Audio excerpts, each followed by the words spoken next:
เจลีไฟฟ้ามาถึงไว้ทั้งปักกล่องแอลคาเนาะเรือนที่แล้วโคน้อยมันมดกะกับเหนียวเนาะเจลีเนี่ยเหลือในคือกึดทั้งแค่2-3กล่องแกอายาสามันก่อนโปรเจให้ในเนาะแต่ว่ายังตึงมีลูกก้าเขาละลายก้อนนั่นน่ะเนาะตักเขามาถามน้อยว่าเจลีมีแทงห้าจังเนี่ยเขาแค่ไรแทงให้ในนั้นน่ะเนาะลูกค้าเนี่ยตักมันนำก็เนี่ยว่าเอามาตีตะเคียนเล็กเนาะตะเคียนเล็กมึงสัตว์แกงตรงจังเนี่ยตักเขามาถามนำก็เนี่ยว่าและน้อยก็ซ้ำตื้อคล้ายๆอยู่นั่นน่ะเนาะแล้วก็ซ้อหาอะไรมาปักแอปในยาค่ะนะถ้าว่าปักแอปเนี่ย มวยเจ้าเนี่ยก็คือหมดเลยมีมาแทงเอานะมาเหลียวเนี่ยน้อยแต่ไรมาแค่6รสชาตินี่เนาะก็จะมีเลมอนค่ะเลมอนแล้วก็มะขามสปิตตี้เนาะรสองุ่นแล้วก็พีชค่ะแล้วก็จะมีป้าหมักเกงเนาะแล้วก็ลำหน้าแต่ไรมาป้ารสแอปเปิลจอมคันนะเพราะว่าอัน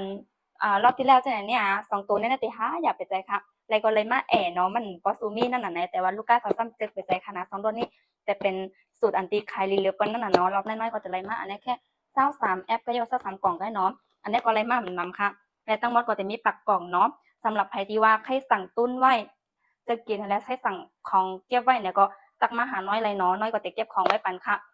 โปรโมชั่นก็ติมีไว้เหมือนเดิมเนาะ950มาแต่ไร5กล่องกับเนี่ยค่ะนะเอาสีเอารสชาติมันลอกกันเลยค่ะสำหรับใครที่ใครไรแค่1กล่องเนี่ยก็ไรค่ะ1กล่องเนี่ยจะตกอยู่คันเงินไทยตรงปักเศร้าเนาะ2ปักเศร้าจ้าค่ะก็ถ้าว่าเอาโปร2กล่องเนี่ยมันแค่กึ่งนั่นน่ะเนาะเดี๋ยวตกอยู่แค่3ปัก99จ้าแค่ค่ะ399นั่นค่ะนะเนาะนะคะเอา